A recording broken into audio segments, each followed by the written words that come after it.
चौधरी, आप आएंगे तो अग्निवीर को खत्म कर देंगे, चुनावी मुद्दा है क्या आपके लिए सिर्फ?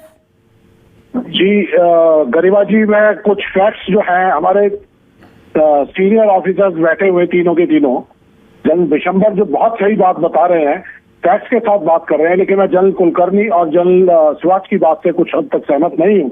आई वॉन्ट टू, मैं इस मुद्दे को शुरू दिन से बहुत अच्छी तरह से इसको उठा रहा हूँ और आप लोगों के फैक्ट्स में क्लियर करना चाहता हूँ कि जो जनरल कुलकर्णी साहब ने बोला कि 12 लाख के हमारे एप्लीकेंट्स हैं, हमने एक आरटीआई लगाई, जिस आरटीआई के अंदर 2022-23 के अंदर 34 लाख लोग 34 लाख लोग बच्चों ने, एप्लीकेंट्स ने अप्लाई किया था। और उसके बाद अब 2023 और 24 के अंदर जो रिक्रूटमेंट हो रही है उसके अंदर 11 लाख बच्चे सिर्फ रह गए हैं। तो ये 23-24 लाख बच्चे कहां चले गए हैं, क्योंकि ये स्कीम अट्रैक्टिव नहीं रही है। चल हो जा शुरू। केसरिया से मन जोगी हुआ रे, दिल झूमे देखो पतवारा हुआ रे, दिल झूमे देखो पतवारा हुआ रे। हर पल मनाओ केसरी त्योहार। विमल, बोलो जुबान केसरी।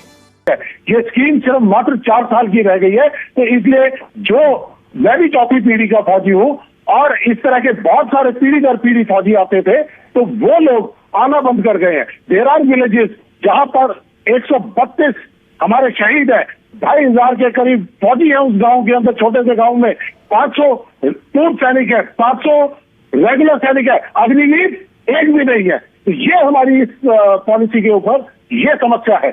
और दूसरी बात, जो रिक्रूटमेंट के बारे में हमारे जनरल ने जो बात कही है, I want to strongly object to that.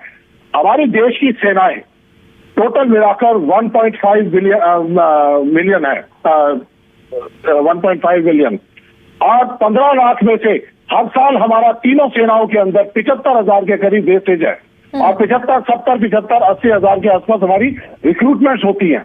अब वो अग्निवीर कितने लेंगे? 46,000। 46,000 में कितने लिए गए? 40,000। 40,000 में 5,000 छोड़ के चले गए, 35,000 बचे। तो 40,000 की डेफिशिएंसी को कौन पूरा करेगा? 2019, 20, 21, 22, 23 इसके दौरान 75,000 करके हमारी सेना 4 साल के अंदर 4 साल में कर्नल रोहित, 3 लाख की हमारी फौज कम हो गई। कर्नल रोहित, बहुत सारी PIL दाखिल हुई हाईकोर्ट में, दिल्ली हाईकोर्ट में, दिल्ली हाईकोर्ट डिसमिस्ड कि कोई वाजिब कारण नहीं है इस योजना पर पाबंदी लगाने का। देखिए, बिल्कुल सही कहा उन्होंने। कोर्ट का प्रोविजन है, कोर्ट बड़ा क्लियर है, पॉलिसी प्रोविजन है लेजिस्लेचर का काम। इसीलिए हम लेजिस्लेचर के अंदर इस बात को उठा रहे हैं कि ये पॉलिसी प्रोविजन है, पॉलिसी के हिसाब से ये सेना के लिए, देश के लिए, सुरक्षा के लिए, सैनिकों के लिए, अग्निवीरों के लिए, किसी के लिए हक की स्कीम नहीं है। तो ये पॉलिसी ही गलत है बुनियादी तौर पे। सोल्जर्स ये कह रहे हैं कर्नल रोहित चौधरी। मुझे जो आपकी बात से समझ में आया वो ये, ma'am, I want to take 2-3 minutes extra because you have given lot of time to everybody. I want to take few minutes because this is a very sensitive, very important issue for the nation because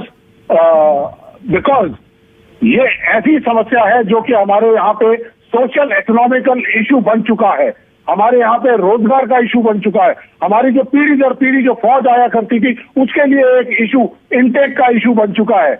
और I am design specialist man, हमारी तरफ बहुत सारे armoured के भी बैठे हुए, mechanise के बैठे हुए हैं। एक सुपर स्पेशलिस्ट बनने के लिए 10 से 12 साल लगते हैं।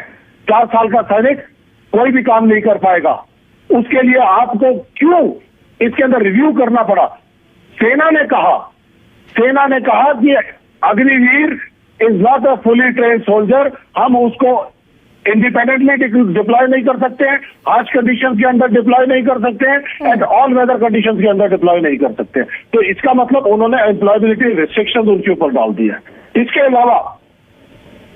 अलावा मैं आपको ये भी बताना चाहूंगी कि 2019 से लेके और 22 के दौरान हमारे जो 60 लाख लोग एप्लीकेंट्स थे, उनमें से 1.5 लाख बच्चे जो सिलेक्ट होकर इंतजार कर रहे थे, लेकिन लेकिन जो बीजेपी गवर्नमेंट ने हाँ, योजना बीच में आ गई और वो सारे लोग अगर में, हालांकि उनके लिए एज लिमिट बढ़ाई गई थी, एज लिमिट उनके लिए कर्नल